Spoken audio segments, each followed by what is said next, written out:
प्रिय विद्यार्थियों, आज अपने 12वें पाठ का 11वां लेक्चर होगा।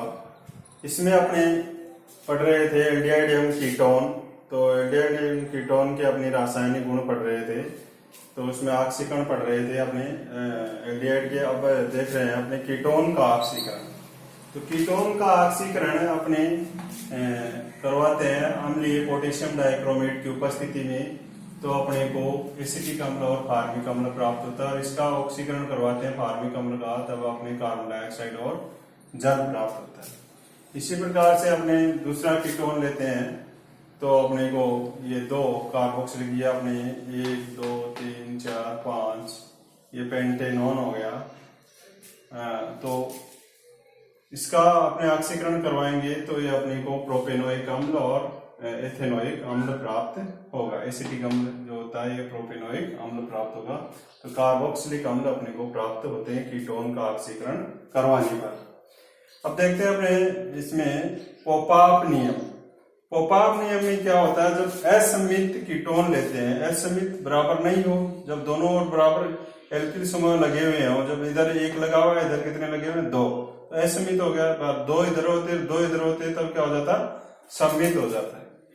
तो असममित अपने कीटोन लेंगे तो असममित कीटोन का ऑक्सीकरण करवाएंगे तो असममित कीटोन का कीटो समूह छोटे एल्किल समूह की तरफ ही रहेगा। ये छोटा एल्किल ये समूह इधर हो गया, बड़ा इधर हो गया, तो इस साइड में रहेगा। ये कीटोन समूह इस साइड में रहेगा और ये अपने को प्राप्त होगा एसिटिक अम्ल प्राप्त होगा। 2 अणु एसिटिक अम्ल के प्राप्त होंगे। इसका ब्यूटेनोन का असममित कीटोन का अपने ऑक्सीकरण करवाते हैं तो ये कीटो समूह छोटे एल्किल समूह की तरफ रहेगा। तो इसे अपने पोपाप का नियम कहते हैं। पोपाप का नियम कहते हैं।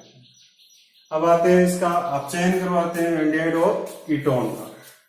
तो अपने यदि इसका कीटोन का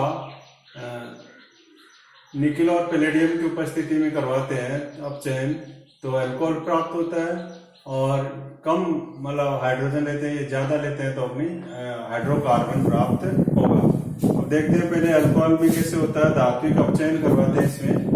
एल्डिहाइड का जब अपचयन करवाते हैं निकेल या पैलेडियम या प्लेटिनम और पैलेडियम किसी भी एक उत्प्रेरक की उपस्थिति में अपने अपचयन करवाते हैं तो प्राथमिक अल्कोहल प्राप्त होता है अपने को।